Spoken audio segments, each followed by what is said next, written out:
everything leads to God. You've got this castle, like St. Teresa used to talk about, but all doorways, no matter what the religion is, if you're a sincere seeker, come to enlightenment. They all come to the diamond.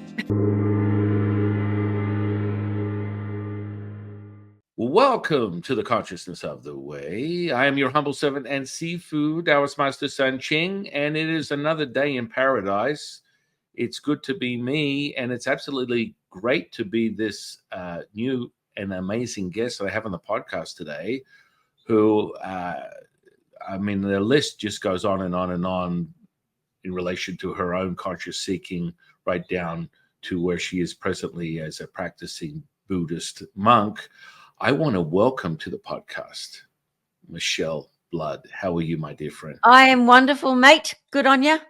Yeah. It's like you've got quite a story. Quite a story, mate. So yes, I do. Why don't you share a little bit about yourself leading up to this very moment? Okay. Well, very briefly, and thank you for having me on the show. And I'm really just think it's so awesome that you're originally Australian as well. I don't know why I think that's so awesome. I'm being tribal, I guess. Yeah. We get back to our roots, our convict roots, mate. And I get mate. Yeah, mate. Right? Hang on, I'm not a convict. I was from royal German blood that settled in South Australia at the beginning of the. Anyway. Yeah, mine were Irish miners that went to Adelaide as well. Yeah. We were very ashamed that we didn't have any convicts that came on the ship in our family. It's like, my grandmother didn't get raped by the captain. No, we're just Irish miners that came to Adelaide. Sorry, we're not hierarchy. We're not like we stole a loaf of bread and for 2 years. Right. No, we didn't have that privilege of that type of royalty. Yeah, it's funny when you think about it. They leave infested, horrible London at that time to paradise. Yeah. When you think of it, literally start over. But yeah, it's kind of like the foundation of most things. I mean, it's the fundamentals of even this country. Is it's like there's ebb and flows, and we could go into identity politics and all that kind of stuff. But hey, look, we're here now in 2024. How was humanity? Let's do a temperature check. I don't know. It seems to be all right. I think we're moving towards something good. But I would love to hear more a little bit about you and your journeys over to the sunny side. Well, I was born in Forbes, which is in the outback of New South Wales, and then we moved to Oberon, which is in the Blue Mountains. And my father was Catholic, so we went to the Catholic school there. And I started when I was 4, and I had a passion for Jesus when I was just a little girl. No one else in my family really did. So the nuns loved me because I would win all this school of Stedvits singing against the other Catholic schools. Because I was on television professionally since I was 5 in Australia. But anyway, so they would let me go to the convent, which was just across the road from where we lived, every morning to go to mass with the nuns, the St. Joey Irish nuns. I just loved them so much. So I started out a very spiritual kid anyway. My sister used to pretend to faint so she could leave mass on Sundays, and I'd be like, why would she want to do that? So because I didn't know anything different, Jesus was my God, and Jesus, the enlightened one, I still adore. But there are other enlightened ones in the world and that have come from the world and that are still in the world that I didn't know about. But anyway, my journey took me to eventually rock and roll. And I had many, many different cover bands until eventually I got a really great band and we started writing originals.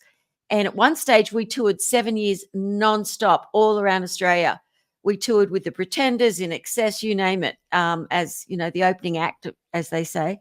But until eventually we got Time Warner record label signed us, and Andrew McManus, who managed the Divinals and a couple of other people, signed us up as under management, and we were starting to do really, really well.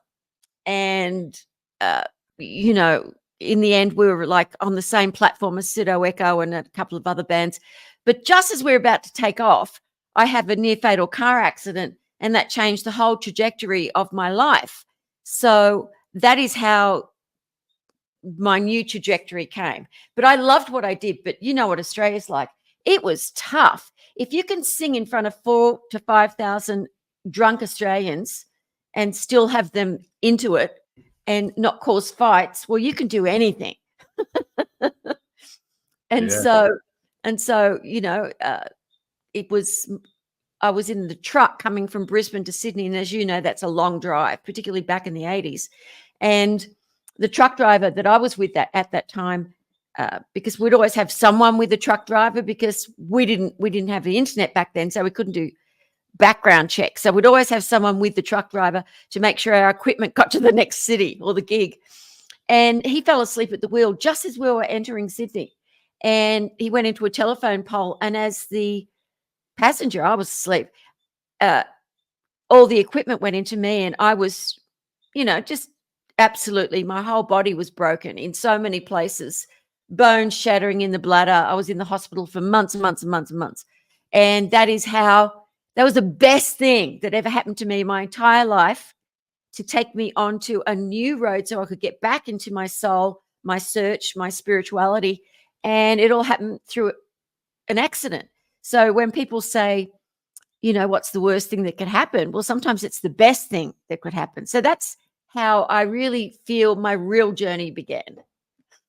Wow. Wow.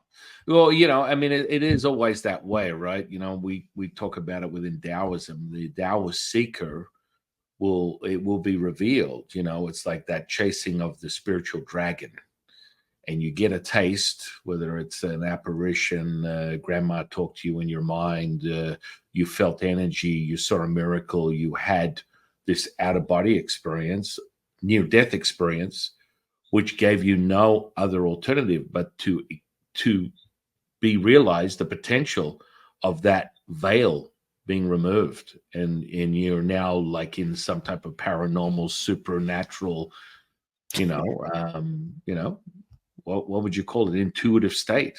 And so where did it lead you from there? Did it give you some sort of more insight from that moment? No.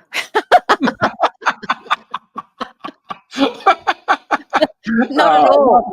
It wasn't deep at all. I was screaming and yelling for months in that hospital bed, because it was when you're in traction and you're waiting for the next operation. I felt suicidal. I didn't have a near death experience. I was just in a near wannabe death experience, because the pain was so horrendous. So, I mean, to the extent they've got to lift you every couple of hours when you're in traction, and that would be so painful. There were a couple of guys that could do it where it wasn't as bad, and I would offer them kegs of beer or anything to come back when I had to have my lifting, because I didn't want someone who would just didn't care and they just be, I'll lift her up, because it would be so excruciating. But no, what happened to me in that hospital was people were sending me and giving me tapes of audio books and all this sort of thing on positive thinking and affirmations. And I'd never been into that, because I was strong-willed from a very young age, and very, very happy and very, very disciplined. And you have to be, as a female lead singer in Australia, you have to be able to sing every night and not blow out your voice. I didn't talk at all during the day, ever. Everything was sign language, or I had to write it down to rest my voice to be able to sing every single night. Because if you blew out one gig, you had 6 months worth of dates that would be cancelled until you get more famous. But then that's what used to happen back in the day. But someone put on affirmations. I'd never heard of them, but I understood what it meant, you know, because I realized when I thought about it, when I sort of recalibrated myself and my history, being in that hospital, still flat, not even a mattress was allowed at that time, because everything was still in traction. And something within me just said, you know, the first time I heard it was Napoleon Hill's audiobook talking about his infant son who was born deaf, and he would do this auto suggestion into the little boy's room every night and say, you can hear perfectly, You're a beautiful soul. You grow up happy and wealthy and healthy, and you can hear perfectly. And by the time he was 3, he had 30% of his hearing, which they said was impossible. And you know, when you first, I know that you know this, when you first hear something you've never heard before, it was like in the marrow of my bones, I believed what this man was saying. And I said, that's it. I've always willed myself to, if I wanted that drummer in my band who was in a band even more popular than mine, I could get him. I could get her on the keyboards. You know, I just could will myself to do anything. I had that within me already, that spirit. And so I said, okay. And he said, you have to have an affirmation has to be stated in the now, must be emotionalized, because otherwise it will never go into your subconscious mind. You have to believe it. And so I started saying, I am healed. I know I am. I love myself. I am my friend. As the spirit runs through me, I know that I am healed. None of that was true. So I had a perfect affirmation, a lie pretending to be the truth that you want to be the truth. But it wasn't working because my doubting mind kept saying that's absolute BS. Just, it's not true. It's not working. So after a few weeks, I had an epiphany, a real spiritual epiphany, and it just downloaded into me. You're a singer-songwriter. Sing it. So, you know, I had my little recorder, which I always had with me. And for the younger kids watching, Google it. Tape recorder. It's so strange. My youngest daughter has one. We like to go around picking up what we call antiques, really, like VHS players, recorders, tape decks, and she's fascinated by it. It's like, oh my goodness! Oh, that's cool. A CD, a tape, a record. This is phenomenal, Dad. This is so strange. And she's actually obsessed with singing too. I've sort of like haven't hindered that, and it's strange when you adapt and you don't limit someone's belief system. She can literally listen to Mariah Carey and start singing like her. And I'm just like, wow. whoa. And at first, you know, you let them fall into it. But I mean, that's the echoing effect of, you know, just something as simplistic, if you wanted to define it as neurology, you know, your mirror neurons, you're literally replicating the very event that's taking place right now, if we want to get all neuroplasticity on it. But hey, this is the power of what that is. I mean, it's wild. And when I heard your voice, that was like liquid gold, my friend. And yes, well, hang on. Did you hear her voice? She sang a note briefly for a few seconds before we started this podcast, and it is infectious. It is absolutely like silk, and it melts. And that's the whole point of the somatic response of what sound does from a visceral, kinesthetic, like subatomic level, in my opinion. Good opinion. Well, it's what I love these days is the things that I used to teach. Well, just briefly, so we can go deeper. What happened was I realized if I sang it, so I sang it on, I always had a little recorder with a blank cassette, because as soon as I heard Mick Jagger say there would be no song called Satisfaction if I didn't record it when I woke up in the middle of the night, because otherwise it would be gone. So I sang what was coming through, and then went to Keith's, place the next day, and in 5 minutes we had Satisfaction. So after that I realized, wow, because before that I don't know why I didn't think of it. I would write down quickly the lyrics. If I had a melody idea, I'd sing it over and over. So then I would always have that so I could sing it. So the short-term memory didn't spit it out. And so I just started singing, I am healed, I know I am. I love myself, I am my friend, over and over and over again. And I listened to that, and magic happened. My attitude changed. Everything changed. I started writing more and more songs, which I never intended for the public.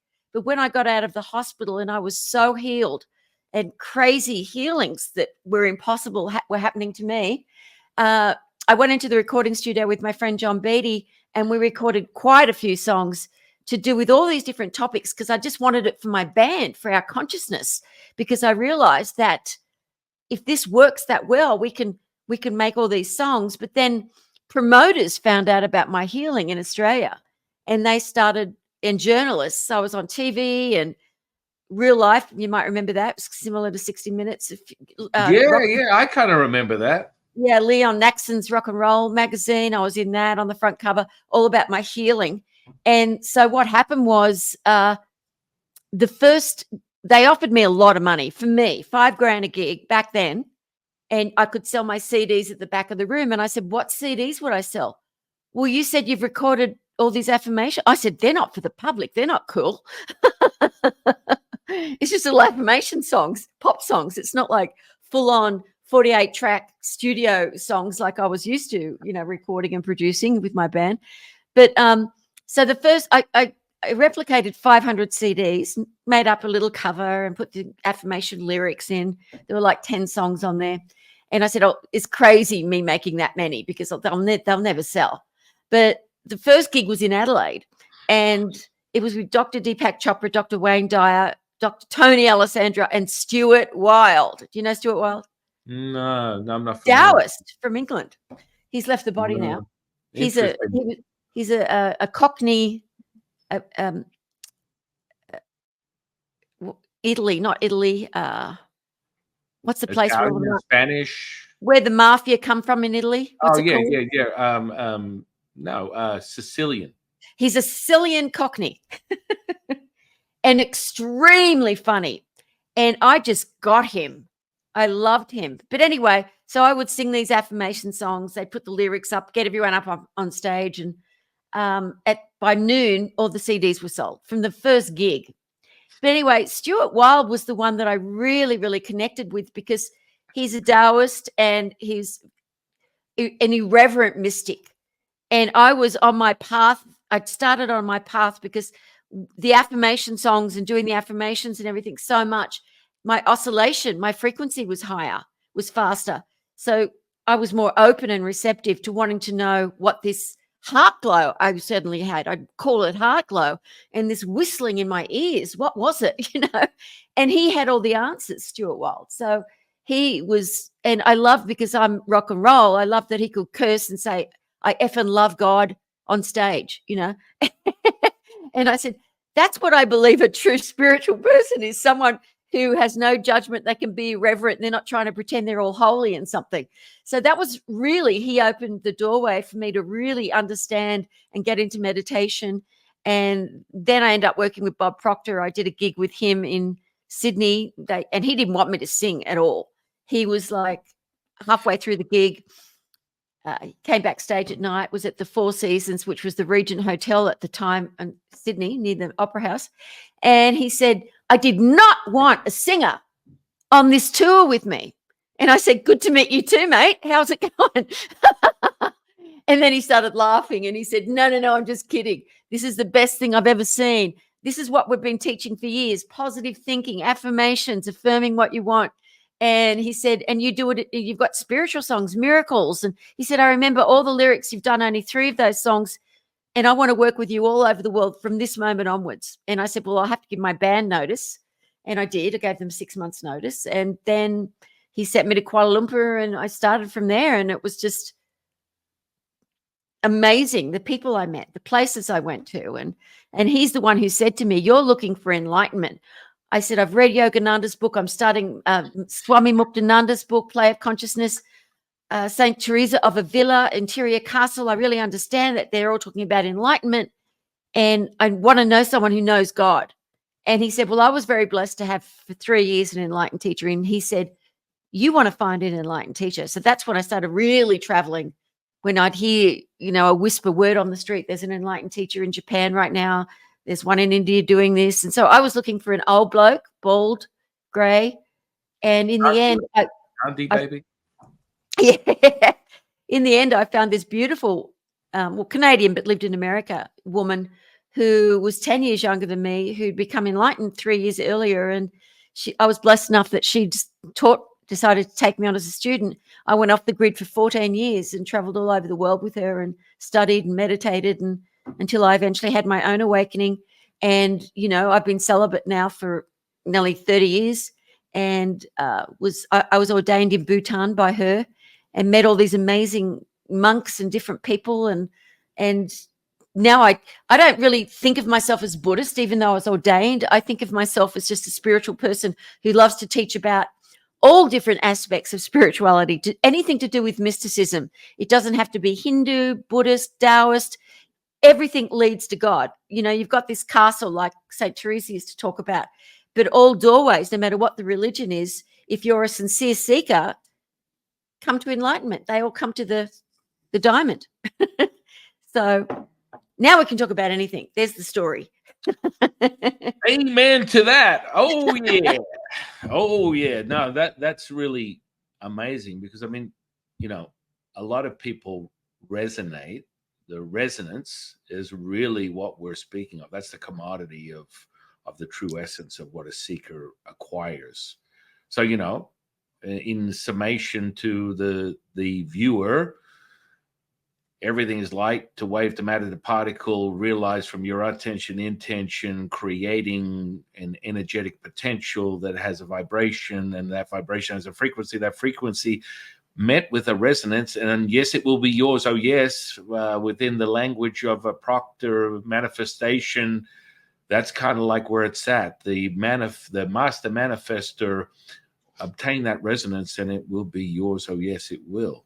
Now, I find that is a lost mastery that perhaps left this earth with him. And then you have, you know, manifesting masters like yourself that are giving variables that go a little bit beyond just the understanding of materialism and being able to acquire it from this level of consciousness. Because, hey, this is what people resonate with, right? Money, substance, human condition, and then how do I acquire whatever it's necessary to make me happy? And that happens to be, you know, realizing that you are part of, as a facet within Taoism, we call it perfection, the mother, the diamond. And so everything is a facet. You know, for me, when I channel my teachers, that's a dialogue that I have, which is a facet of the diamond. And when it's realized, it's the monologue of the mother that is the now, the present moment. What we call Wu Ji within Taoism is that now moment. And that mimics basically what someone would call a good luck, right? So, you know, what is good luck? It's Wu Wei, effortless action, which kind of defies a lot of the methods that people talk about when it comes to, you know, manifestation. Because a lot of people are like, well, you need to visualize, you need to have that visualization. And when you visualize, then you can create anything that you want and get the frequency. They miss the resonance part, but the frequency, if you obtain the frequency, then you're going to have whatever it is that you desire. You brought up a great point going back a couple of minutes. It's that somatic feeling. It doesn't matter about anything else. That feeling, I always remind people, if you're thinking you're not knowing, if you're knowing, you're feeling. And that is that I'm in that moment, the Death Star moment. Lucas flying into the Death Star, and boom, he's got that one chance. And that's that Wu Ji that we speak of within Taoism. And Oh, so is that where woo woo came from?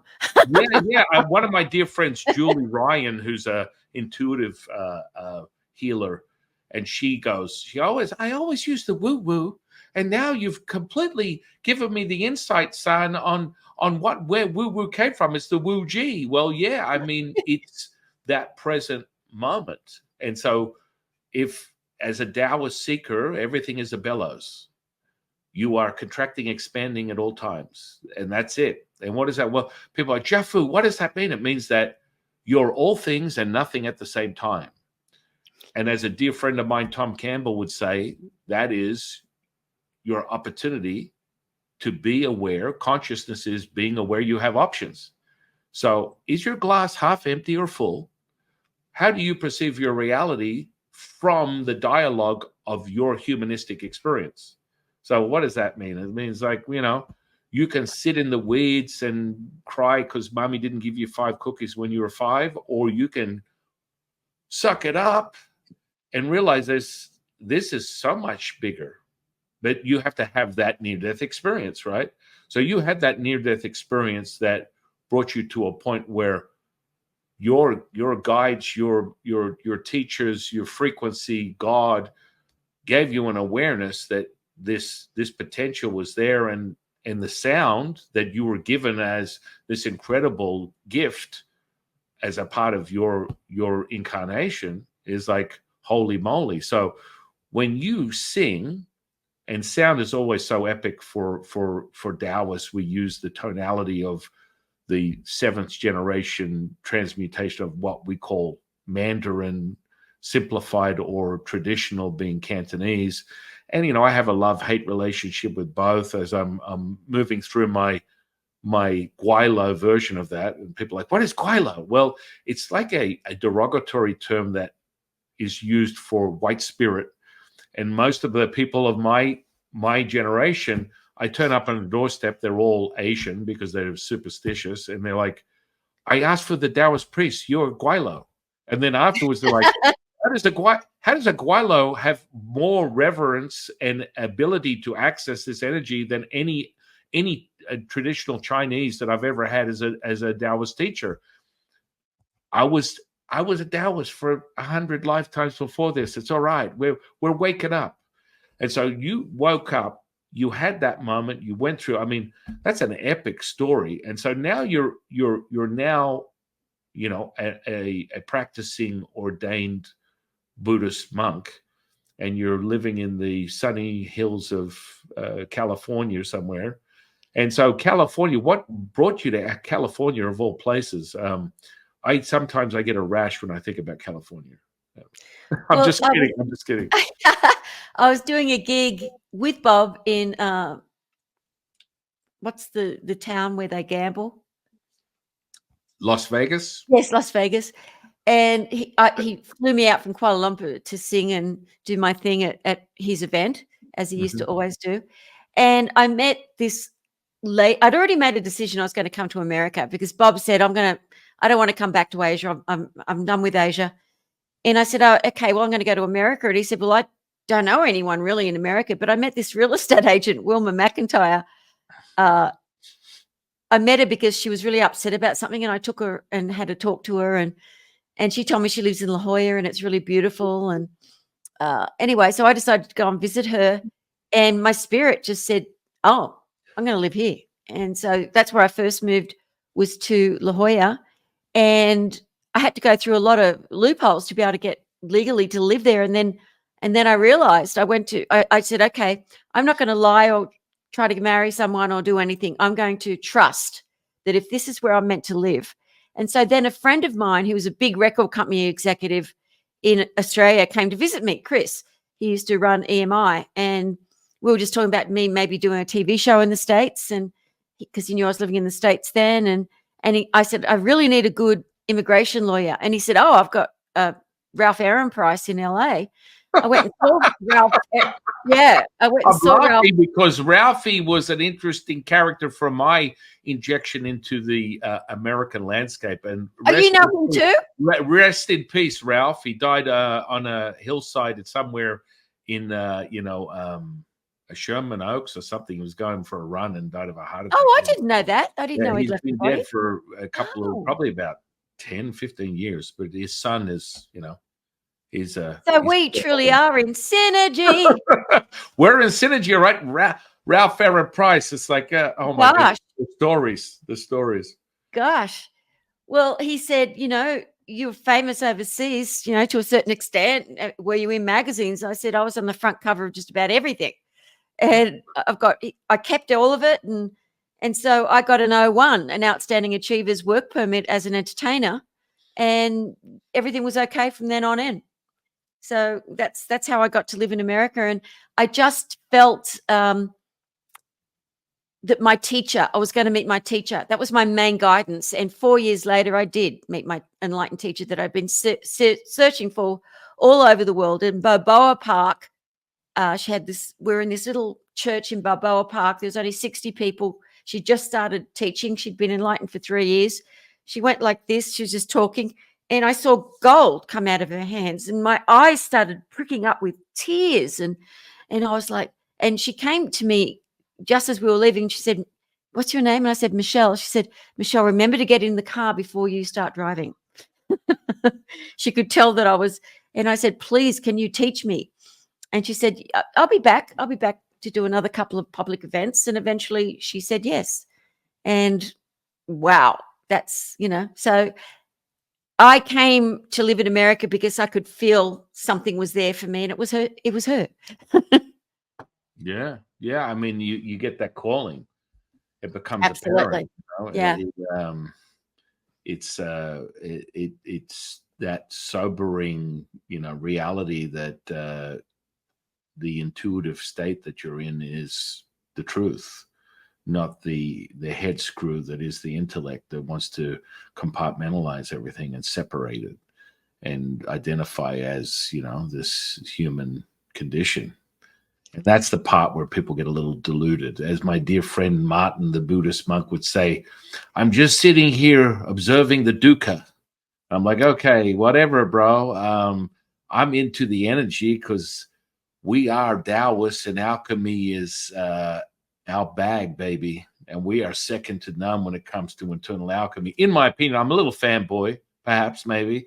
But and he was like, I don't even like the energy. I don't like the way it makes me feel. I just want to observe the dukkha. And I'm like, you sit up there on that hillside observing your dukkha, my friend, and I'll get down with the magic and the energetic potential that is this present moment.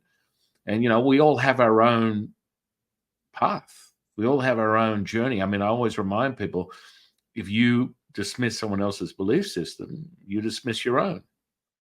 There is no right or wrong way up the mountain, in my opinion. No, like we said earlier, there's all the doors, and they all lead to your diamond, to your higher self. Right. And I was very blessed that I had achieved so much in my life from such a young age. So it wasn't hard for me. I came to America, really, I wanted to start from scratch. I wanted to be humbled and no one knows who I am. And, I wanted that. I really wanted that. And did you want it, or you wanted the anonymity? The royal browbeating that Russell Crowe got when he got a little too egotistical. You remember what happened to him? No, I don't know about So he got all celebrity much. He was super, huge in Australia, right? Oh, yeah. Worldwide. Worldwide, An AMI award, Romper Stomper, the whole deal. And he had like all these, opportunities in America, and they're like throwing movies at him. And he's like, no, I'm a method actor. I don't do any of this nonsense. I'm not running around playing stupid Hollywood movies with Denzel Washington. I am a method actor. Anyway, he went to Hollywood. They kicked his proverbial in, and he went away dragging his feet. And he took about a year or two to realize that if you want to succeed, and this is the thing with Australia, it's a tall poppy syndrome. Oh, yeah. And once you get there, people, I guess they call it haters. And all the potential, the incredible opportunities that arise from Australian consciousness, because you're an example of it. I am. Everyone starts in Australia and ends up in America or other parts of the world because there's just so much to offer that it can't be limited by such a small, that charge you and I got right now. It's like, that's real. That chill, that oscillation, that energy. And people go, oh, how do you even know? Waves of Shakti are happening right now. How do you know that, right? I'm like, between us. Right. I can see it. I see it first. It's a clairvoyance. It's a clairsense. I throw it on the blanket of sensory perception, and people go, whoa, what? Well, yes, I'm the dusty old priest that happens to teach you manifestation, magic, healing, any type of mediumship, channeling, clairvoyance, whatever it is. And people are like, whoa, that's a stretch from you just sitting there reading some sort of dusty old scripture. Yes, this is part of the job description. You get deep into the metaphysical potential. And I think that's where Buddhism and Taoism can have similarities. I don't know. I'm not so familiar with the Buddhist path of alchemical processes where, most people want to come to Taoist seeking the magic. That's where they want to start. That's the grassroots of it all. They want the alchemical, separate electric from magnetic, the potential of the electromagnetic spectrum, realizing this, and then self-evident, right? I always parallel Taoism more to a Gnostic path of realization. It's self-evident. You are the seeker, and once you return and remember who you are, the potential is expanded. It's like you just like, oh, I'm right here. I'm right now. Is that similar to a Buddhist sort of path? Well, to me, because I'm a bhakti, I'm a lover of God, have been since I was a little girl going to church every day with the nuns. So the more intellectual philosophies in metaphysics, I would read about it, but I wasn't really interested. I just wanted to read about people that loved God, like Yogananda, and he's not Buddhist, he's Hindu. And he was the Isn't he first. Christ consciousness, right? Yeah, he was he called it Christ consciousness because when he came to the States, everyone was Christian. They didn't know about long-haired Hindu men with orange robes. And so he reworded everything because for him it was Mother God, Mother Shakti, right? Divine Mother. But in America, because he knew Jesus, I do too now. Right. But it's so now it was interesting because after my awakening, I could read into everything that he did and why he did it so that they weren't scared of him. So he would say, Father God, Christ consciousness, and he would just reword things so that the people in America back in the 40s or late 30s felt more comfortable because they could feel the Shakti coming through him. But so he was, because he had a very intellectual master as well, Sri Yugoswar. And who's Babaji? I thought Babaji was his like Papaji. Babaji, Oh, something. Babaji's the big daddy. I'm Okay. part of that lineage too. Yeah, I'm definitely part of Babaji's lineage. I've got big paintings of Babaji everywhere, and I've had experiences where I've met him. So, and I didn't mean to. It just how they happen. They just come to you. So that's why I don't really these days put myself down as studying Buddhism. I just study mysticism, just anything to do with union with my higher self, with God. And when I meet people, that's all I see in them is their enlightenment, which is why I adored Amma, the hugging saint. As a teenager, she's Hindu. So it's not really about a religion. It's about that consciousness. And she didn't study anything. She was born enlightened. And as a teenager, there's documentaries on it that I've seen. She would lick leprosy off people's faces. And when she does her hugging, all she's seeing literally is God. So she says, my child, I love you. She's the mother. She's the Mother Shakti. And that's what St. Teresa of Calcutta was when she had her spiritual awakening, when she was on the train station in Calcutta. And she was a nun, as you know, and she saw these people that were in pain. India's full of people, sometimes even the parents would amputate a leg or something so that they would be good, their children would be good beggars. Unbelievable. But yes, things like that happen in Indonesia more than anywhere. Anyway, getting off the track.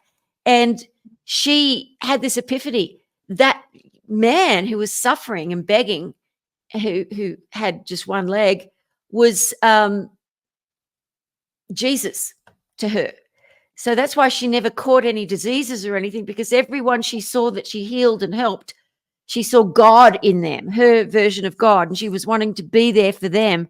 And so when I came to America, I wasn't like treated as a pop star or anything overseas. I never allowed myself to be treated like that. And I just wanted to start from scratch for myself, to empty my mind, to be like a beginner. Even though I'd been teaching mysticism and meditation for years, as I was studying it more and more, I decided to start from scratch. And that's why I came to America, not just for the anonymity, because I really did have that. No, not many of that people, only in that circle, they knew who I was, but in the public, they don't really take much notice. My family rarely came to any of my gigs. My mother came to a gig and brought her sister once just because she wanted to meet Chrissy Hines from the Pretenders, because we were gigging with them. But they were never like, oh, yes, my daughter's a singer, never. Tall poppy syndrome. Oh, my God. Anyway, apparently behind my back they would say nice things. But anyway, yeah, I'm not verbalizing what's here, but it's love. It's just intense, high love where everything is liquid gold. But at the same time, I know that I would never have got to where I am now if it was just, the Woodstock woo-woo or just the bliss, because now I know you have to be a strong bitch to be able to go through what the light does to you. You have to be strong in your body. I work out 3 hours every day just to be able to walk, because the Shakti's so strong in every moment. And I'd been raped. I'd had shit happen to me you wouldn't believe as a rock singer. And I know all of those things that happened to me made me strong and resilient, that I could still stay happy and forgive back in those days. I knew that all of the things, horrible things that I'd been through were because of me wanting to meet my diamond. So I didn't encapsulate it very well, but I think you will feel what I'm saying. Yeah. No, absolutely. I mean, it's funny because people always go, oh, Taoism, yeah, it's like Buddhism. Well, I got news for you. It's a little different.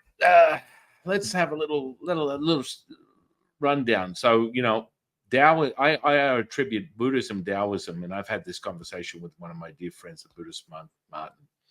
And I go, basically in definition, this is Buddhism. Buddhism is like a pile of dirt covered in diamonds. Take off another diamond looking for some more dirt, and finally it will all be done. It will all be unraveled. It will be revealed. Now, the difference with Taoism, we're just like, hey, our life is a pile of diamonds covered in dirt. We just dust it off and find another one. It's good to be me. And so again, it's just that contracting and expanding again. And I think that the subject matter of karma is always an interesting one. And people are like, what did you say? I said, karma, buddy. Yeah, mate. Karma. It's like, what is that? That sounds bizarre. And of course, you and I understand what I'm saying. Karma in of itself is a construct of this perception of reality. When you hold everything and you return as a whole, as one, as a physicist would call the singular, you will reveal everything. And, serendipity, synchronicity, it all just becomes sort of an effortless action, as we put it within Taoism, that Wu Ji, or as my dear friend from Why Dharma channel, he would say, being done by the Tao. And he was also an interesting motivator for him was Wayne Dyer. And so, Wayne Dyer is an interesting cat. I tend to put the shingle up on the door every now and then, and everyone comes knocking. 3 months ago, I had Dolores Cannon beating my ear off, and another guy by the name of Art Bell. And I have a dialogue with them. It's like, well, what's the purpose of you telling me and revealing to me all this stuff? And I would share it with many of the practitioners of Dolores Cannon, her position and the message she would get out. And it's always appropriate at that time. And you can have these dialogues with spirit entities because there's an infinite amount of them. Once you attune yourself as the catalyst and conduit, channeling is something that is fundamental to everybody. Your mindset, your mood from a psychological perspective, if you're a psychologist, would be one of the 14 ego states that you're in at this particular moment. Now, that's a variable. Now, for a conscious resonance, and you're channeling, for me, I have my teacher in my ear 24/7. I see him like I see you. I hear him like I hear you. And his name is Lao-Tzu. So I just finished transcribing Lao-Tzu's 2024 Tao Te Ching. And we as Taoists call it the magical register. So it's in English, it's in Pinyin, and in Mandarin. And you go on a magical mystery ride, my dear friend, when you use that, because that's opening the gateway to deep within the Taoist canons that come all the way back to the symbiotic relationship that the Jade Emperor has with the universe, and then that transmutes into what we call the creation of the cosmos, which is basically I have three teachers that created that: supreme purity, jade purity, and highest purity. And they are keepers of the light, information, and energy that create the construct of this reality. And that's the cut from the cloth of the mother, the Tao. And people are like, did you say the mother? Damn straight I did. It takes 9. We are in the ascension of the cycle of 9 as being the most powerful number for a Taoist. What a coincidence, from conception to birth of a human life form. It takes 9 months. I'll drop my mic right now when you percolate in your mind what that really means. But that's the creation from a Taoist perspective of the cosmos in these cycles, using a deeper nature of understanding that. So supreme purity resides in what we call the upper dantian, which is equivalent to your sixth chakra. And within that dantian, there is 81 chambers of enlightenment. And so you attune to that. He keeps the light. Jade purity is the keeper of the information, which resides in the middle dantian. And lower dantian is highest purity and is the keeper of the energy. Now, from a micro to macro version, this is the sun, this is the earth, and the lower dantian is the moon, which defies a lot of alchemical processes. And I had many conversations with practitioners of alchemy, and they start with a periodic table. Of course, it materializes into this free flow form of consciousness. But in essence, the true essence of Taoist alchemy is a complete opposite of all the nonsense that people peddle, from Mantak Chia to everyone else. They're just peddling stuff. It's not substance. Yeah, it's like it's when we meet people that they think they know something because they've studied something and they've got a good memory, but if they haven't had the experience, they know nothing. Damn straight, my dear friend. And that brings me to my all-time obsession, being an 80s fanatic, a 70s, 80s fanatic, and pop culture's my bag, baby. So I'll take the Pepsi challenge with anybody on this energetic stuff, because I'll show me what you got. And so this is where people get freaked out. They're like, no, I'll imprint and creative vortices within your space, instantaneously identify power centers and all that kind of stuff. And people are like, I sat down with you on an internet call for 5 seconds and you're telling me there's a vortices here, there, power center, all this kind of stuff. And they walk over to it and all you hear is, what the? You hear them screaming in the background there. How do you even know it was here? It's like, it's always been there. Now, all I'm doing is drawing your attention to the potential of that energetics. And now you have a resonance that is revealing perfection. So now we're bringing you to that mother, right?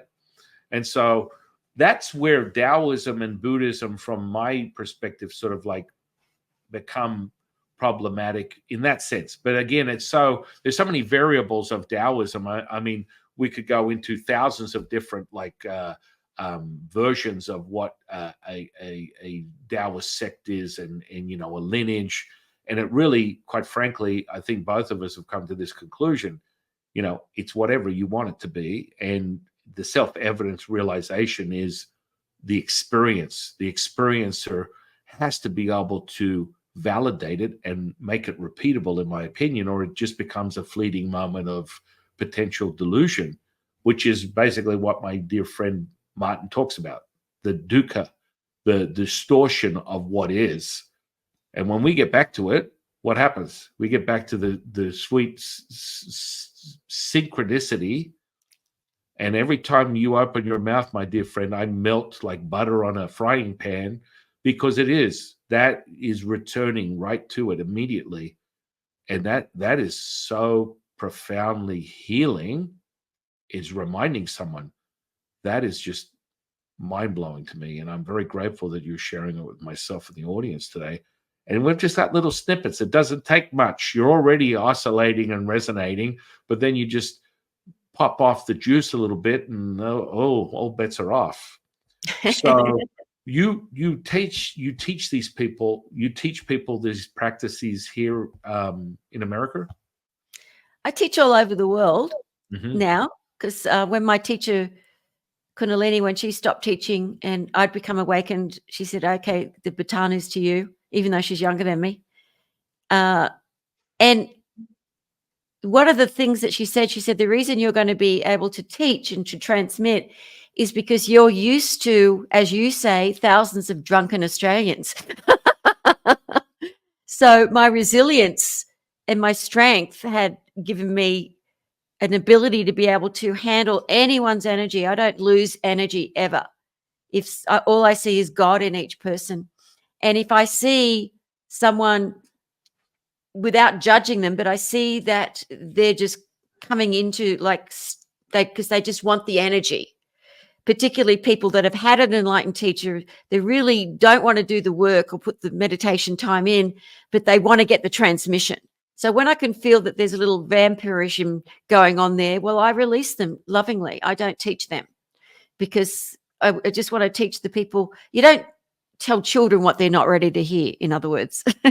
So if I'm doing a Zoom event, which with the lockdown, I've been doing them every month. I do these big Zoom events. I've got a big studio set up, a huge TV. My team of people that I work with have been working with me for over 20 years, and they're amazing believers and really good at what they do. But unlike other spiritual teachers, I pay them very well. So they stay. The scale, my dear friend. So they stay with me. I don't need people that work with me to believe in this. I just need them to be really good at their job. And I think that's where a lot of people fall down in business, because they're expecting the person to want to be you. I don't want them to want to be me. I want them to be able to do what they do. And that's what I've attracted. And they're really good at what they do. But of course, I have some people that I work with that are on the same path. Naturally, that's going to happen because you're in synergy with the same thoughts. But yeah, sometimes it's just because I've got a lot of people in Europe that don't even speak English, but we just do the transmission. I don't need to say anything. Sometimes they'll, we do. And sometimes it'll be the total opposite of, not the opposite of it, but I'll see that there's too many people from too many walks of life, and I'll keep it, as I always say, keep it simple and spiritual. Kiss. Mwah, mwah, mwah. And no stupids allowed. And we just do affirmation songs, and we'll just have a great time and just let the transmission happen without them knowing. So I don't let anyone take anything too seriously. If I can feel that anyone in this big screen is out of whack, she just downloads into that person and assists them straight away. So it's fascinating to me, because you were talking about getting the downloads from your higher teachers, and the same thing happens with me. I mean, literally so many times after I've done a talk, I'll say, I've never heard that before. That was interesting. Because it's being downloaded into me, the dialogue, not me. I don't ever work out what I'm going to teach or what I'm going to talk about. It just comes through. And it's it doesn't amaze me anymore, son, but it fascinates me because it's infinite. So you can never know it all. So I don't try to know anything anymore. I don't do debates or intellectualize, or if someone doesn't believe in something, I'll go, that's great. You just follow your path. I just want everyone to be their own individual self where there's no judgment. And my main goal is that people release suffering from their consciousness and their life, because it is not required. It may be required for a little while, like I did go through a lot of suffering to build up that steel, like carbon is to steel, like Bob Proctor used to talk about, but then to go back into the river and just let the steel float along. Just let it float along, just like the big ships do. And so that's where I come from these days. I'm not interested in debating or saying that this is true, because none of it's true. It's all just a manifestation of the Maya, So yeah, I mean, the truth really is in the eyes of the beholder. I always remember the only truth you need to be concerned is love. Your truth, really. Well, I find that as a Taoist, we start with that as a ground level, nice, subjective thing, right? So love initially is contorted and distorted due to some of your life experiences. So you know, if you start someone out as a seeker, love is always the initiator, but then you realize it's subjective. So your version of love could be razor blades and bunny rabbits, and mine is unicorns and rainbows. And then as your resonance gets higher, your resonance gets higher, all of a sudden it becomes a universal selflessness that becomes realized as servitude as you continue to expand.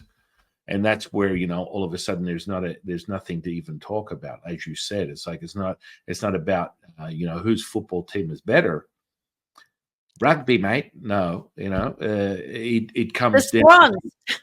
Yeah, Swans, right? And what was it? The Rabbitohs? I can't remember, the Rabbits or something. All I know is when I was a rock singer, I was invited a few times to go to see the Swans, because that's, you know, the Australian football. Yeah, and the only reason I liked it was because the guys wore really short shorts.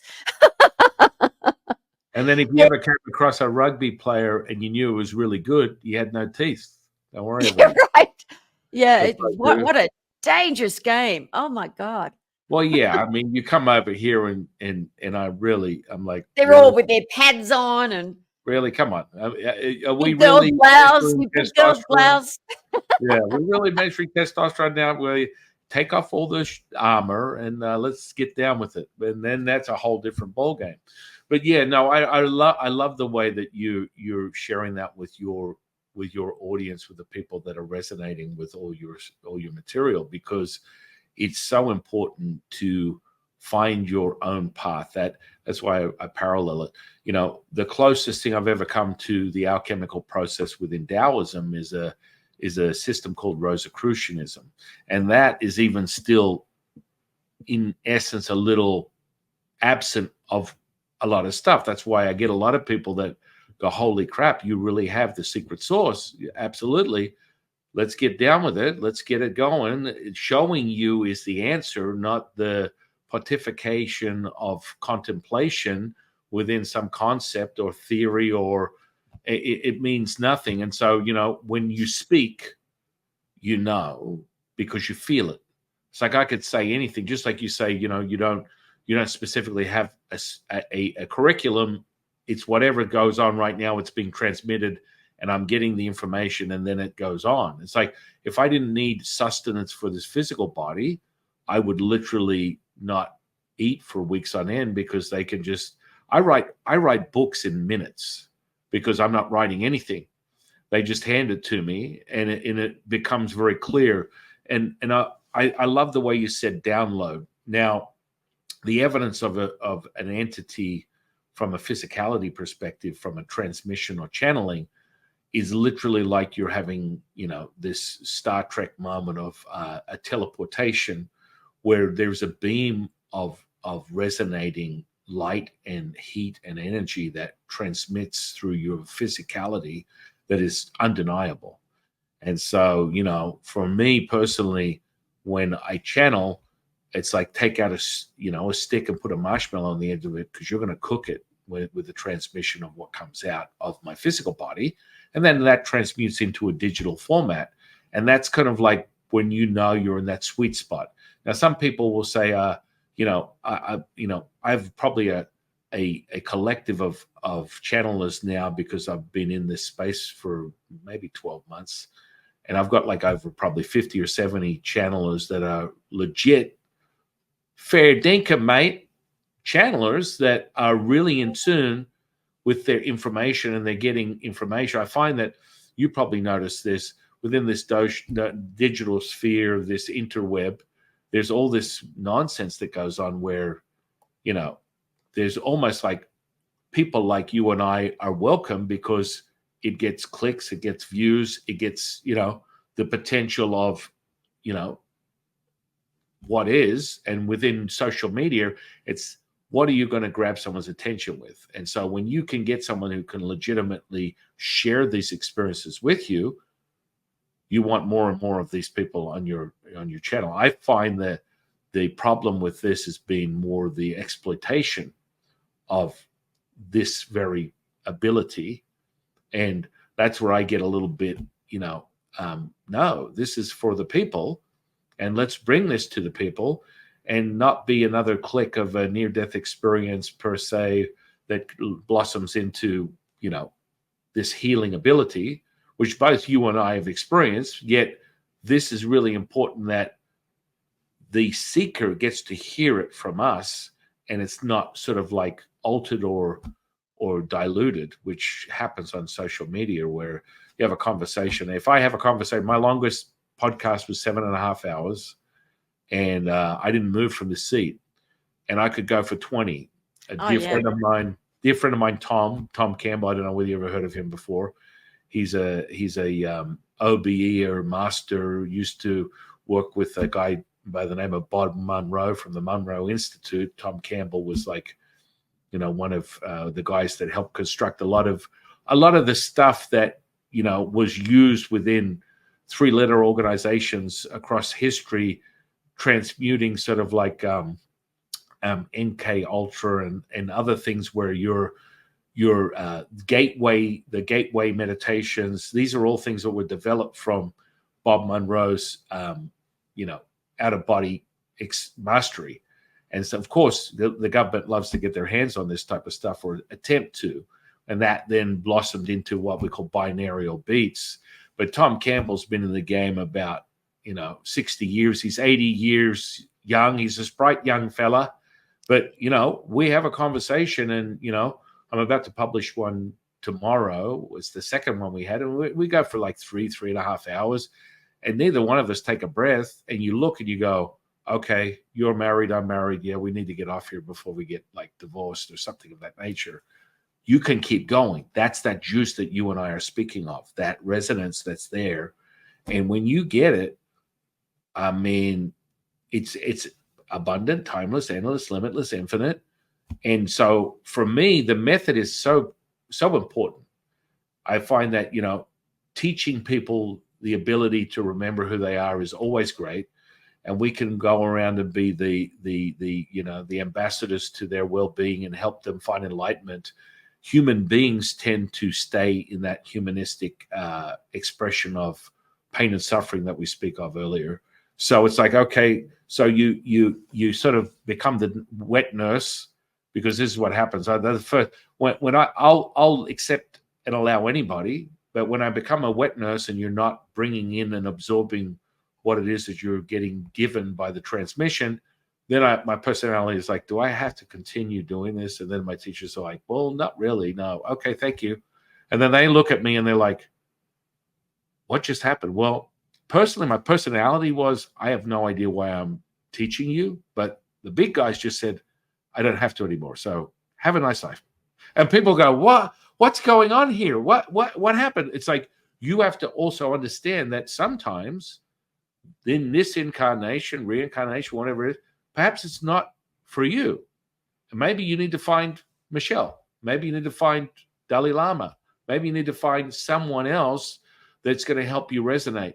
But that happens very, very rarely. But my personality is always like, honestly, I'm like, they tell me, I don't question. They're like, you're taking me on as a student. I can't believe it. And I'm like, in my mind, I'm like, actually, I'm not.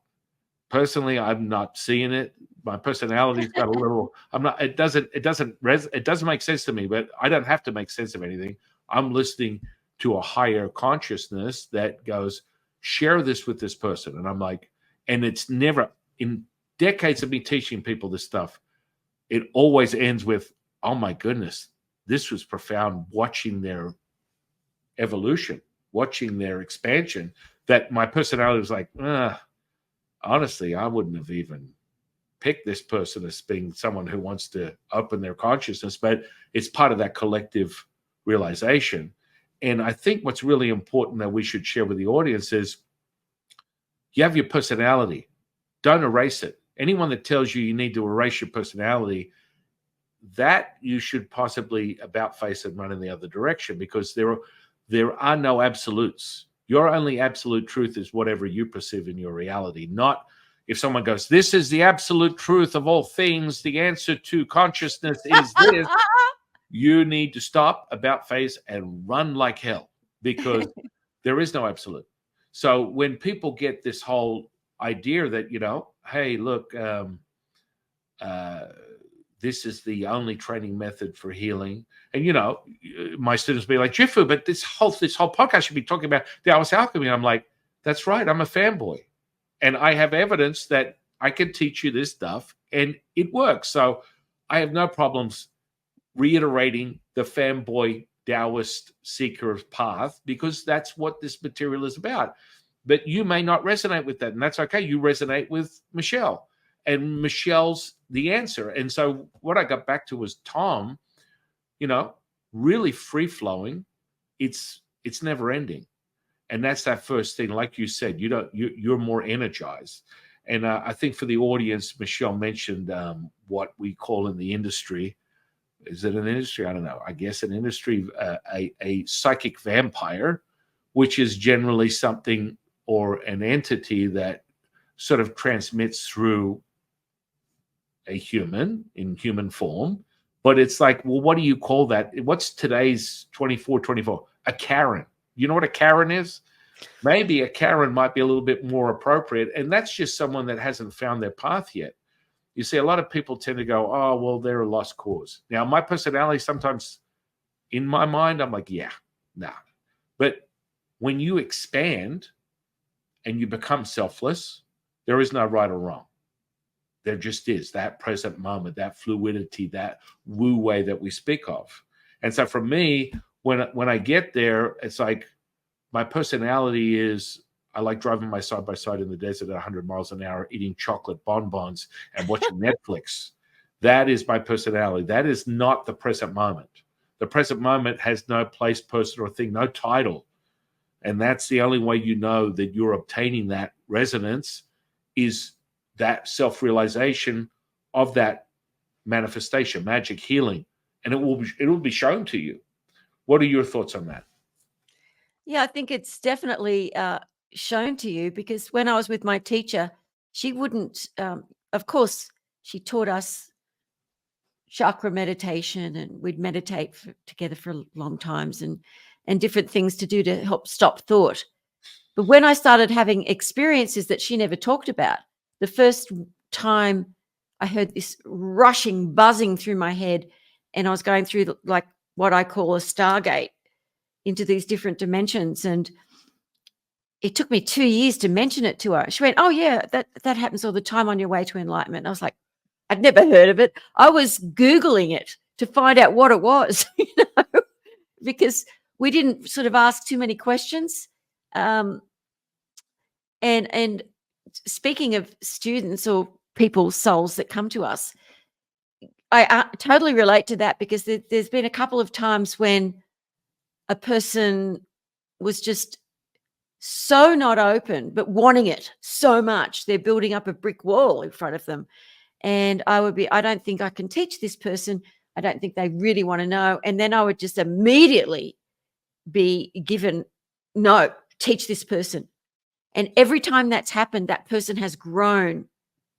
Like there was this one guy who was always so negative. Every bit of information I gave him that I knew was true, that would assist him, he ignored totally. And my higher self, my divine, kept saying, no, he's good. And he has awakened now. He's been with me for 15 years. He's awakened.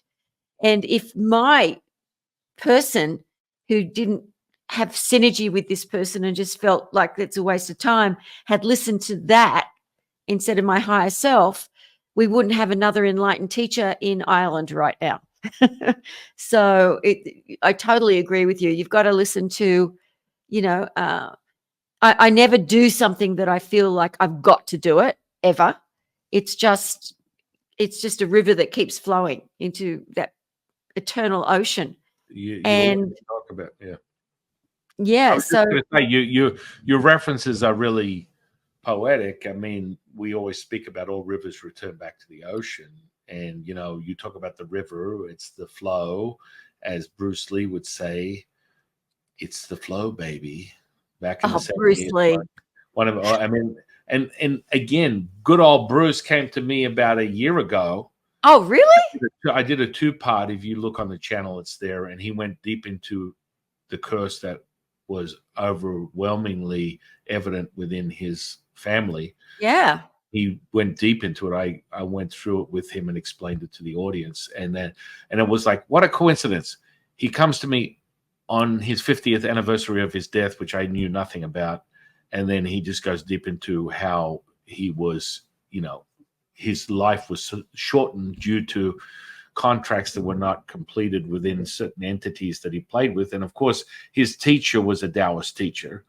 And that's where he had all these Taoist concepts that he would put through into his training. And so, you open yourself up as a conduit, and, I could, at will have conversations with pretty much any living or dead or physically dead entity, and the doorways open up, and the information is profound because never happens to me. I don't have that particular gift. What comes through to me is just my higher self. I don't have, or I'll meet certain enlightened beings, but I've never had that particular area. Yeah. I've never even tried to tap into that particular area. And I think you have to be an extremely masterful soul to be able to handle and do that, because it's a bit dangerous, some of those areas. And Stuart Wilde did it because he's a full-on Taoist. Well, that's the highest point of ascension, right? And he would do it a lot, and he would talk to me about going into these different levels where there were grays and all these things that just didn't interest me but fascinated me. But I never got into really studying that because, as I said, I was just after this heart glow. Right. I left. I've never been an intellectual. I'm just me, and I was just after that diamond and to find that. But I still find it fascinating, the things that he used to talk about. I'd be like, whoa, turn my head around, will you, Stuart? It's like, that's insane. And I realized, he used to, I think one of the things that happened with Stuart, though, that was, I won't say his downfall, but was that to keep himself okay, he drank a lot. He ended up drinking a lot, drank himself to death in the end. But when he was in his prime as a Taoist teacher, he was able to do what you just said and many other things that I found absolutely fascinating. Didn't interest me because I just felt it was a bit icky for me. I knew that wouldn't be good for me. Yeah, you can't have any doubt. No. And when I'm sure something's not for me, even though it fascinates me that someone has the abilities to be able to do shit like that, because that's incredible what you can do. I bow to you. And you must be extremely strong soul and high consciousness to handle that coming through you, because most people, unless they're in a high consciousness and doing it in a spiritual way, if they're just a medium channeling and they still don't have that higher consciousness, but they're being used by these entities, they can go downhill really quickly. As you know, you have to be in a high state to be able to handle that sort of stuff. And people want to learn all the tricks of mysticism to do this and that. And if they're not a strong enough swimmer yet, they'll drown. Yeah. I mean, so kids, don't do this at home. Well, there's without a parent's presence, which Master Sun is a parent. He can be there if you're with his presence and he's teaching you. And if you're with enlightenment and they're teaching you, well, then you're safe. But to attempt to do these things on your, I'm just saying, I don't think it's a good idea. Yeah, no, I mean, it's funny you say that, because about 20 years ago, I had my mother in a channeling workshop I was doing. And she's like, yeah, I want to come in. I want to check it out. And there were like about 30 students. And one student would be the conduit. The other one would be the scribe. They would just basically transcribe everything. And they'd ask questions. And so you look around the room and I start to see the evidence within their auras of other, entities moving in and out of their field, the presence of them, the information coming through. And so this one girl, she was obsessed with being the big badass exorcist. That was her thing. I want to fight the demons. I want to do it. That's okay. I mean, from Tom Campbell's perspective, he has coming from a left brain to a right brain. He was an ex NASA physicist, and now he's like, intuitive, been in his whole life using this tool. But like his theory, the big theory of everything for him, he calls it my big toe, is a large consciousness system, right? So he has what he calls a large consciousness system, which is understanding of consciousness and how that derives from zeros and ones within a binary code of physics in of itself. And he goes deep into it, but basically you get what you handle. You get the old expression, you get what you give type of thing. Within Taoism, I mean, it's very clear. Tao, I use one incantation that Jade Emperor always loves to share with people. A power abundant in its giving you will receive, unifying the body with the spirit with the energy, bringing heaven to earth, transcending all is one, one is all, revealing perfection manifest. That is your gift. That is your offering. That is your gift. That is your offering. That is your gift. That is your offering. Now, that somatic feeling, that visceral feeling that we all had by hearing that, is an imprinted event that takes place within, what do you call the ether, whatever you want to call it, the state of now. And you get to feel that. Now, gift as your offering is the very evidence of selflessness and servitude, and that cycle of the contracting and expanding that we speak of. So this girl, in her own journey, believed in the boogeyman. I sometimes I'll literally have 10 or 15 years of no lower frequency energy, and then there's a fire sale, and you'll go, everyone's into it. Let me the energies, clear the house, do all this stuff. Anyway, so this girl was obsessed with it. She wanted. I'm like, okay, well, you're on the path. You're in my priest class.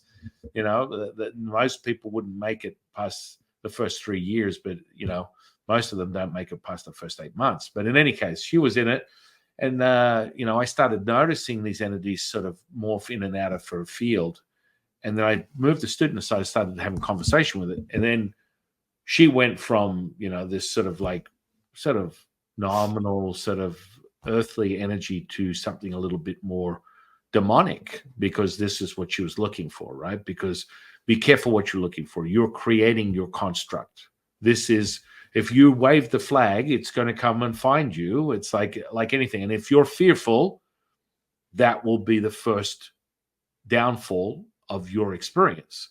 So you can't play in this type of energy if you have any evidence of fear whatsoever. So I would concur with you when you mention that. But in a long story short, as I started to create a dialogue with this entity, it went south from her to a little girl to some demonic energy. And then she spun around 3 times and threw herself across the room. And my mother went, "What the fuck?" She freaked out, absolutely lost her mind, and went, "This stuff is real." Yeah. Okay, good. This is what it takes for you to come to that realization. And of course, years ago, I love the way, I'm a young man moving into my 20s, and I've discovered Taoism, and she's looking at me like, "Son, you realize,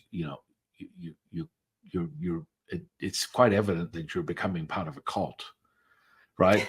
He's like, you're reading off these scriptures, you've heard of those Hare Krishna people, you know what happens. I'm just like, all right, easy. You need to calm down and realize that there's something greater out there. Now, this is someone who came from Church of England sort of background and shared that with me when I was a young boy. It didn't make any sense. She let it go, but the evidence was there. Now, she can't leave the Tao Te Ching by her bedside or not even be a part of that, because she understands the resonance of it. And you change, you evolve, you shift. But there is that evidence. I would always say, if you're looking for this path, be clear that if you have any, sort of like your emotional content, which I remind people, that's the first thing that I would get out of the way is, Your emotions don't control you. You control your emotions. People are like, whoa, that sounds a little masculine. What do they call it today? Is that toxic masculinity that we're talking about? It's a knowing. It's like a realization. The dukkha, the distortion, is the emotional content. And people don't want to accept it. They don't want to understand it. They go, well, I'm depressed. I'm angry. I'm frustrated. I'm hopeless, helpless. That's my journey. This is what happens. I wake up, I eat shit, and then I go back to sleep and I do it all over again. I do it 5 days a week, and I wait for the weekend, and then Monday turns around. And so when you look at it from that perspective, even though you're doing it in a little bit more of a controlled environment. You're still transmitting, you're still getting information. You're just not potentially reaching out and touch somebody. If some entity comes in knocking on the door, you're like, no, sorry, we're closed for business. How is it for you? How is what exactly? Well, that exact evidence is like, you cannot sit in a room and like all of a sudden someone goes from 0 to 100 and they think it's their person. They think it's their experience. I'm angry. No, you're not. You know, right from the Jade Emperor himself, all thoughts of your mind are not yours. Well, if they're not mine, whose are they? You are on an interesting mission as someone realizing there's more than this human experience. And when you realize that, all this emotional content is nothing more than another story that can be in the rear vision mirror, but there's this component called the thought, feeling, and emotion that creates this anchor that then all of a sudden, you know, this is my reality. I'm human. I'm limited by this flesh and blood that looks back at me in the mirror and says my name is. And so from your journey as a mystic, how do you help people sort of like expand from that starting point? Many, many different things. I keep it always, as I said, keep it simple and spiritual. It'll depend on the individual. If I'm teaching one-on-one, which I do sometimes with my diamond students, and allowing them to not go down a rabbit hole of self-inquiry per se, but at least a little bit of jnana yoga, I call it, where they get to just ask themselves the question, what am I afraid of right now? What is it that I'm afraid of? Rather than I teach them, don't block what you're feeling, because it's like putting icing on an unbaked cake. We want to make sure that you're aware of what you're feeling. You're not denying it, because so many people don't want to see their shadow side. They don't want to see that they're angry. They want to think it's because it's caused by somebody else or a situation or a circumstance, and never themselves. So I do my best to allow them to be okay with, okay, I was a bit of a bitch just then. Why was I? What caused me to be nasty to someone for no reason? So I get them to look within in that way, not to go down a rabbit hole of I am that I am, but just to find out in a very simple way, oh, I think I'm afraid of not getting this job that I want. And because I let them know, once they're aware of what it is that they're in fear of, the fear, the thing that they're afraid of, would dissolve just by being aware of it, rather than trying to release it by eating too much food, by watching too much TV, by not wanting, when people don't want to face their shadow side, they're never going to grow. They're never going to get what they want. They're never going to expand into joy and energy. I just turned 67 and I feel 17, because once you're aware, Amazing. Sorry? You look amazing. Well, I didn't say it for that reason. I'm saying for energy. Not at all, but I'll throw you the compliment anyway. Oh, thanks. Because energy-wise, it's and I tell them, you know, they say, "Oh, do I need to be celibate? Do I need to stop drinking?" I said, "No, you do whatever you want." I didn't become celibate. My teacher wasn't celibate. I just lost all desire for that part of the world.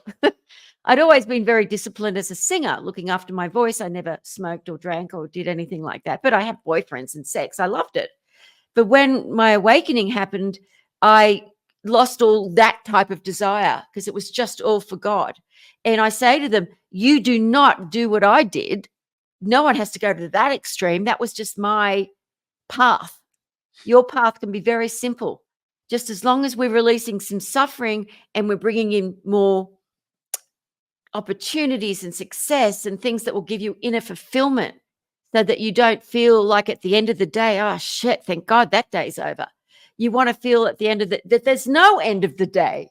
You're just in a continuous moment of doing and being and taking right divine action and stopping and allowing yourself to be in stillness and to feel that.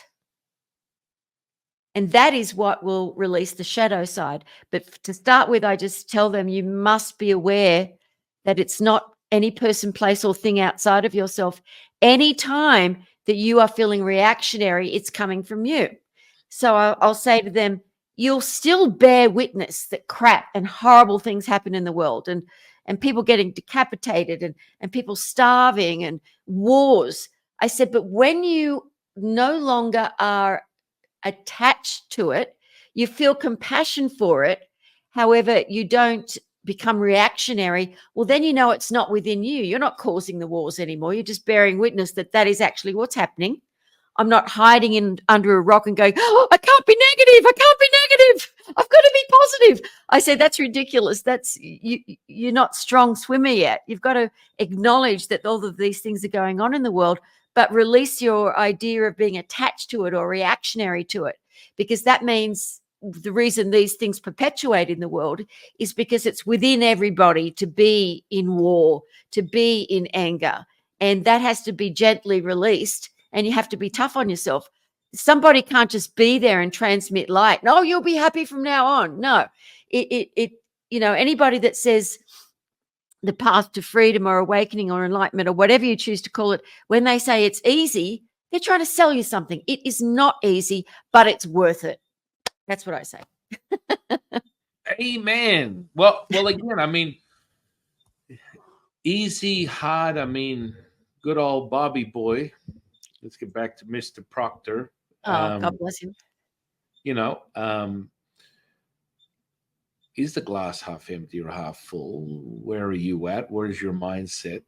The simplicity of that contracting and expanding. Within Taoism, we look at it as when you're at your lowest, you're at your highest. The truth is, we remind the man who's never left his village, let him know he's seen the world. It's all happening right now. It's happening within you. We call this a truth teller. I mean, you can splice hairs and get into the neuroplasticity, neuroscience of the big brain that's conducting the little brain, creating a coherent, what's my favorite conscious creator, good old Joe Dispenza. No one likes to strike a match in a dark place. Well, hey, good old Joey boy, let's take a look at that. What is shadow? What is darkness? It's perception. The simplicity of that is people to obtain pleasure must receive pain. Is that a dualistic perspective? Absolutely. The more you stay there, the more you're going to operate there. That's what it is. That's what happens. I mean, within Taoist magic, we construct magic within the understanding that karma is a very big thing for everyone, because from that comes the parallels and the contracting and expanding. That's the only way magic works, is realizing that if you come from a place of fear, you are emotional. If you're emotional, you're suggestible. From a hypnotic therapy perspective, that's the fastest way to the gateway to your unconscious. Your suggestibility from good old Tony Robbins, we can manipulate you with a little bit of NLP and you're off to the races. And hey, at least over the weekend, will I take $7,000 from you for worshiping to the Tony Robbins Foundation?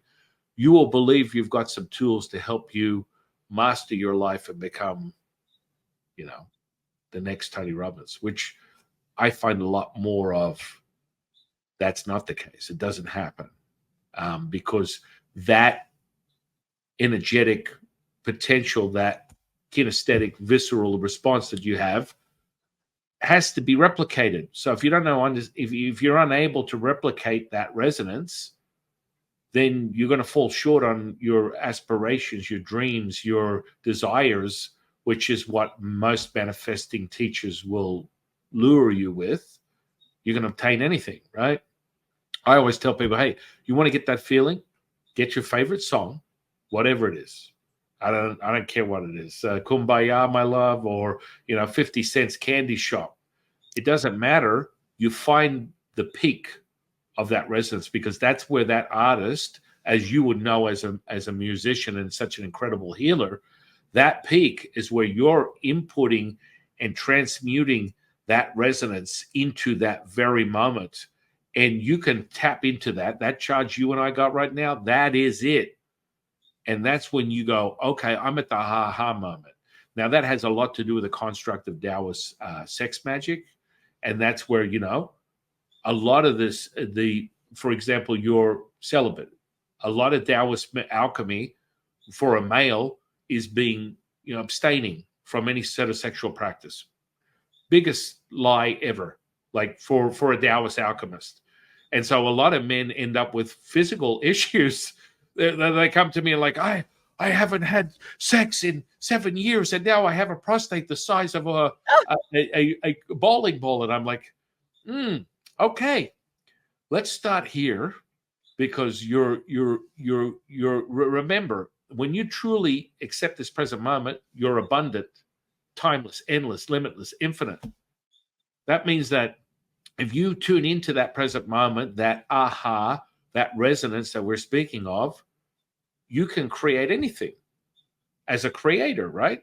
But, a lot of people don't get that. Like, just listening to you, and if I go and look at listen to some of your music, I can literally get high on the peak moments when you transmute that high level resonance that goes through all your music. But there's a chorus, there's a magic to whatever you're listening to that activates your ability to replicate that. And that's why people love music as a form of healing, music as a catalyst for all types of different transformations. I just had my son. He's 9 months old, and he's got his teeth coming in.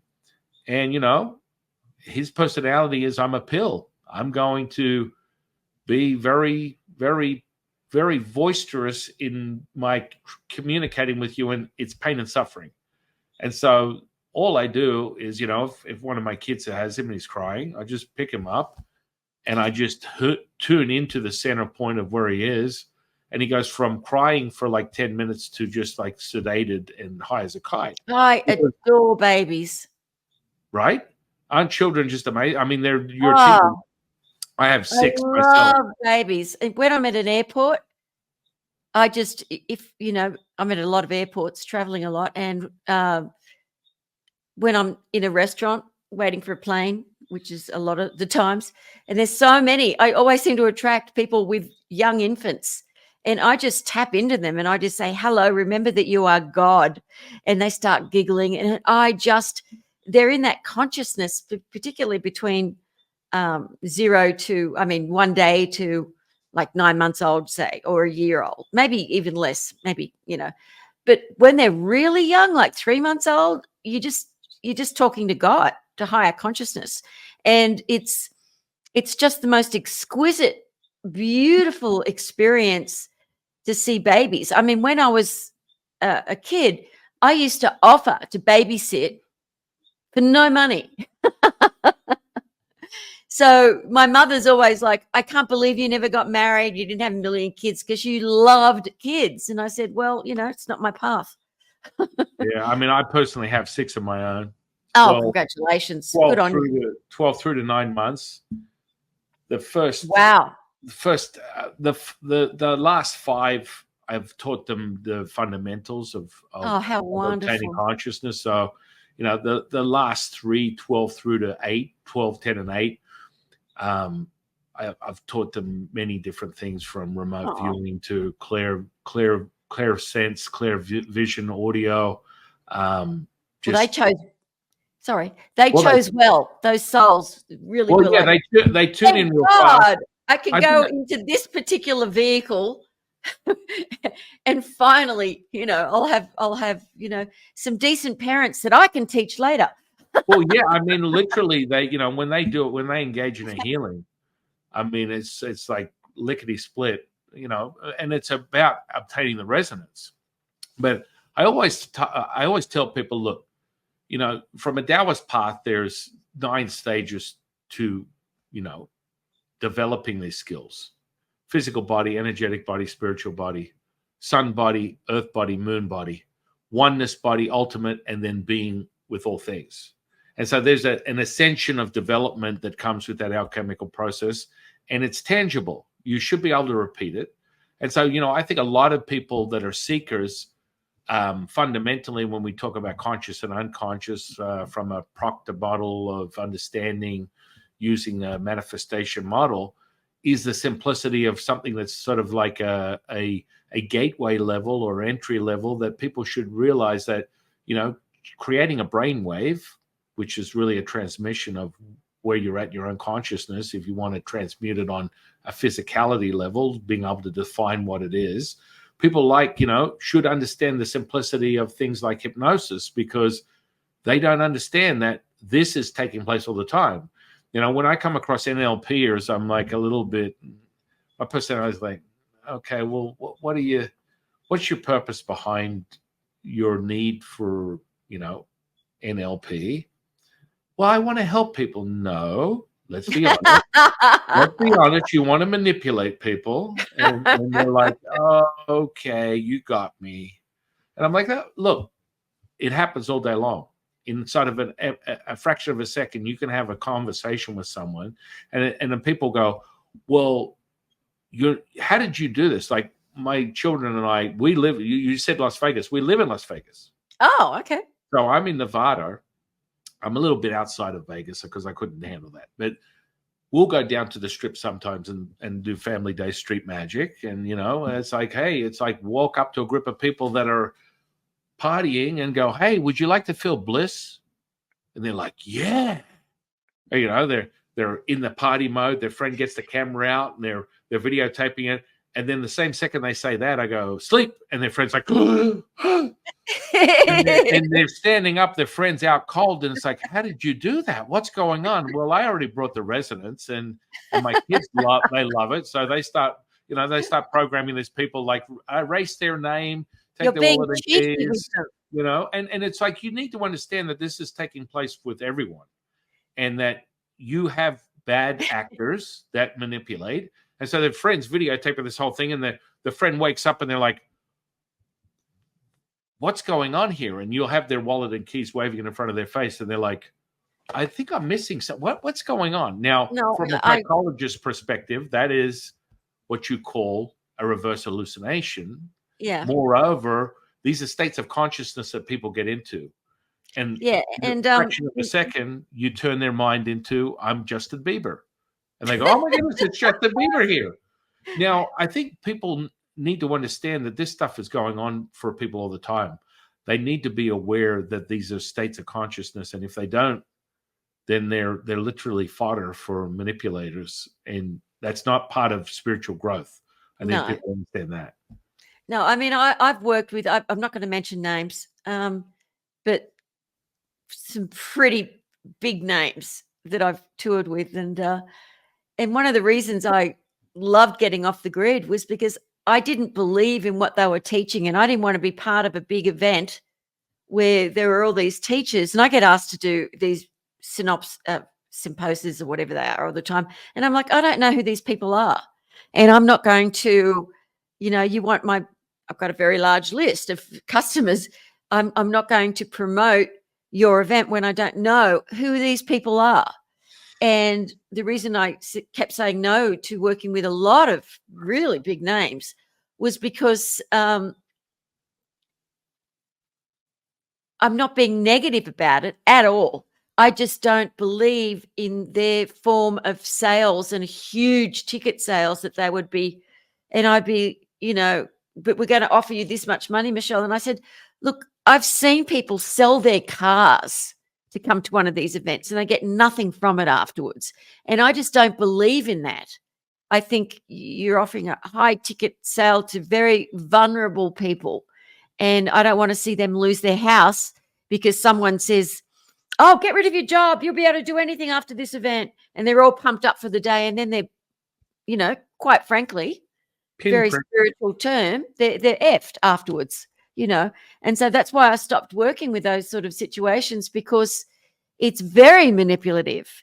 And I just think it's a very dark way of trying to bring people to positivity. And not all of the people that do these motivational events are like that. Don't get me wrong. But I think each and every one of them, to a certain extent, definitely are. Well, yeah, they've all got a taste of it, definitely. I think the audience needs to know. Yes, we're judging people. That's all right. Guess what? It's a resonance, and Michelle and I don't have to occupy the same resonance. If that's that, and I tend to just have that same response, which is, no, I'm good. And some people, like, I'll say to somebody, if you feel that you really want to do that, but really, really look at, first of all, can you afford it right now? Are your children going to have no food next week? Are you going to be able to pay your mortgage? Have some common sense, which isn't very common, and look at it that way, just open your mind a little bit more, because I have seen people that have come to certain events that I did with Bob, and they were pretty high ticket sales. Not like Tony Robbins, not ridiculous, but still. And I would see them really change, and I would really see them come out of it. Bob would do hypnosis on stage sometimes to show people how people can be manipulated easily. He was a true soul. I wouldn't have worked with him all those years unless he really loved people and loved to see. He would sit with someone after an event, if they were sincere, for hours, teaching them more for nothing. Just because he really wanted them, he could see that they sincerely wanted to know more. I mean, he was a man of great compassion, great sense of humor. Can I tell you a quick little story about Bob? Yeah. I will have to go soon, though. My animals have to be fed and watered. It's so hot up here. Yeah, I really am a country bumpkin. I love it. But anyway, well, you got to get the heat out here. I don't like it. Oh, it's like 110 here today. Yeah, and it's always 120 out here, and if it goes below 120, I'm like, I'm not paying enough state tax. Oh, I don't pay state tax. You're in Nevada, but you've probably got air conditioning on now. I don't, because I wanted it to be silent. But anyway, just this one little thing from Bob. This is how irreverent he is, because I don't think people really understood how funny he was. We did this workbook up. We were training all of Malaysia Airlines. We had 250 people for a weekend fly in from all the different ports in the world from Malaysia Airlines. So in the end, we ended up doing 5,000 people. But we were paid in first class travel. So that was pretty cool. Good perk. But anyway, so we did this workbook up for them. And Bob said, come up on stage, Michelle, and read these sections. Get everyone to read along with you. So I got up on stage and I read it, and I got everyone to repeat after me, let go and let God. And everyone, let go and let God. And then I, very straight face, and Bob's looking at me like this. And Linda, his wife, was off stage, and they're both looking at each other. And I'm like, what? Very good, everybody. Very good. I said, I'll be back soon with a song. Anyway, and so after the event, Bob said, how did you keep a straight face? Because what he had written in there, like had just one book printed differently, was let go and let Bob. Him and Linda had done it as a joke. And I just, professional, I saw it and I'm cracking up inside, but I went, let go and let God. Yeah, I mean, I'm just saying he was very funny.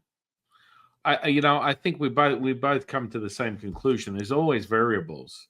If you're on a spiritual path, I've traveled the world and trained thousands of people in my lifetime, and especially come across quite a few mystics that possess superhuman powers. I've obtained some of them myself.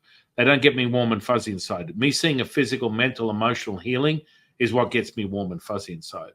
So, but you can obtain levels of supernatural stuff, and I've met people that levitate and do all kinds of crazy stuff, but the truth is they're still assholes. It doesn't make them conscious. It doesn't make them as you put it, they're not awoken to the greater state of their knowing who they are. There's many spiritual assholes. Yes. And I think that's really important that people understand that, because that's one of the wonderments is that me enveloping my forearm and running a skewer through it and pulling it out and not seeing an entry or exit point is just part of Qigong. But, at a certain point, that doesn't excite me anymore. What's the point? The point is... Oh, I'm interrupting, but just briefly, because I think this is a really important, what you've just said is extremely, it's very important, I think. Not that anything really is, but Yogananda, Paramahansa Yogananda, he said so many times, he said, look, I've seen these people that can bring in jewelry in their hands, he said, or can bring in food, manifest it in front of you. And everyone's amazed and in awe, but it's just coming from somewhere else to somewhere else. Now, if they had put the time and energy into an awakening, enlightenment, instead of these siddha powers, as he used to call them, he said they would then be truly have all the power. But because they want power and they want to show people that they are God, he said it's just absolutely ridiculous. They are wasting their carnation, completely wasting it. And that's what you're saying now. When they go, because the amount of energy and practice they have to put in to be able to do things that look superhuman, but what for? Who gives a crap if someone can manifest gold in their hands? It's just, it's trickery.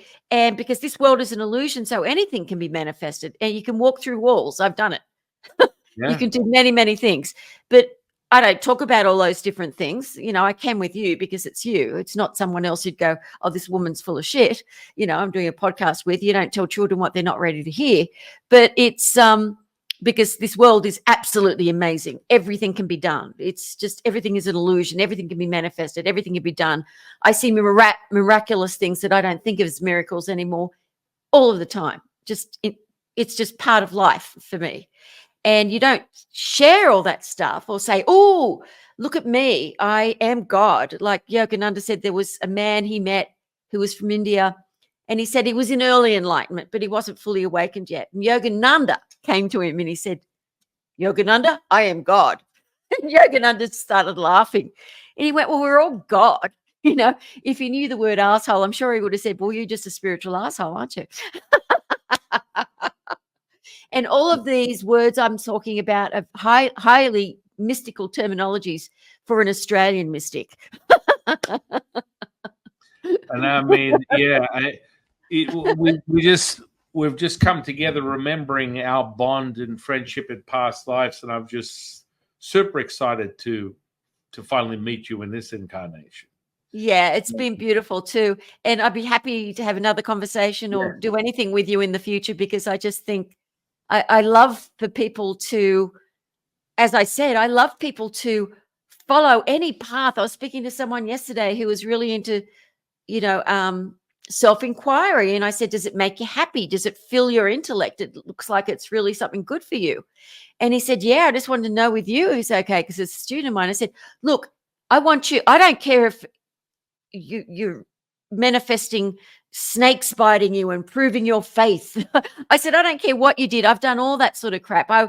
When I would go into Borneo, and I went over this mountain with this man who didn't even speak Malay, didn't even speak Bahasa, because he was that ancient from a tribe, and where there's snakes and and all these different things. I went through all of that stuff when I was younger to prove my faith in God before I just wanted to find God. And at least if I had faith, I felt like I was at least on the path, And Bob used to say, "You are insane, Michele." He said, "The things you do, I'm so surprised living in Asia and doing what you do that you haven't been kidnapped by now."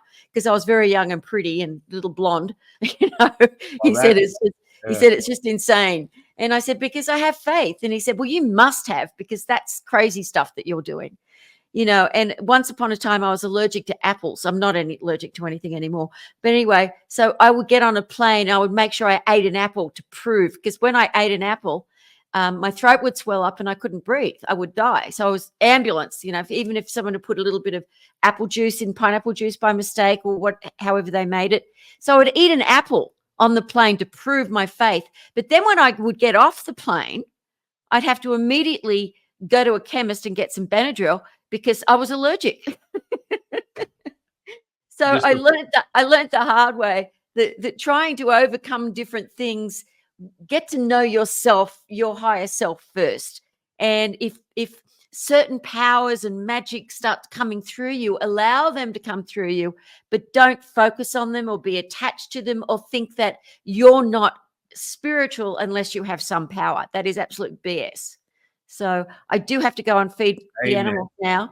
And I've got a horse out there that's boiling hot. I've got to wash down. Okay, so we're going to we're going to have a part 2, 100%. So I'm going to put all your social media, everything under this podcast.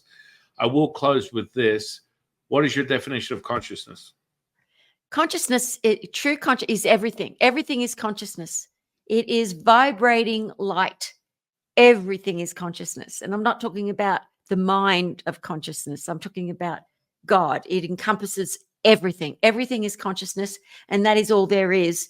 And it's interesting now that these scientists now, quantum physicists, just a few months ago were like, "Oh my gosh, we have discovered something, everybody. Everything is consciousness. Everything is consciousness." And we have discovered that you can't actually see it, but we can give you like a look at what we've worked out.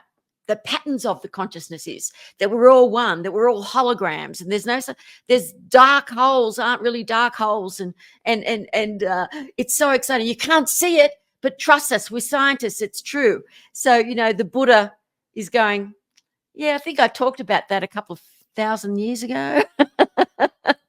And the great enlightened ones from Atlantis and from Egypt, they're like, yeah, we've sort of talked about that before. But in 2024, they're like discovered that there is just consciousness, and that's all that there is. But I actually love that science is now actually, even though they're still in kindergarten, they're actually becoming aware of the magic of this illusion that we call life. But also the beauty of the magic of it, because it's infinite. You can never know all the answers because it is infinite. And I love what you've done with our conversation today, because it's not like an interview. It was like a happening. I'm really grateful for you. I'm really grateful that you too, man. You too, mate. Yeah, mate. Well, we're going to have this conversation again. And thank you so much for coming in and sharing your incredible insight and mastery of your own journey. And I want people to go out. I want my students, disciples, 126ers, subscribers to the channel, go out, and I want you to go deep into Michele's work. Look at all the things that she offers. You offer workshops, one-on-ones. What kind of stuff is out there? Just lots of fun stuff. Okay. Yeah. Lots of things. I don't need to go into that today, because it's if someone's interested, they'll find it. I don't need to give you a link. I can give you free stuff if you want it, but maybe we'll do that next time. Yeah, we'll do it next time. Yeah, mate, we will. So this sort of a conversation, I love when we don't have to end it with, "Oh, well, let's upsell something or give them something free away." Let's just leave it with, "We love you. Everything is possible for all of you guys. You've got a real McCoy, the real thing in Master San, and what he's teaching and what he's doing, and it's fascinating stuff. And I highly recommend that you follow anything that he's doing, because he comes from, I can feel him. And when it's sincere, it makes my year when I meet someone like this. It's very, very rare. He's a rare being, and I'm very, very blessed and honored to even be on your show. So thank you. Oh, thanks, man. I love you too, and I really do. I really want to thank you for sharing your time with me today. Good on you, mate. Good on you, mate. I want to thank you. I want to thank the universe for bringing you into my life. I want to thank the audience for sharing their time with us today. Yes. And I am your humble servant and seafood. That was Master San Qing, and I'll see you on the next one, guys.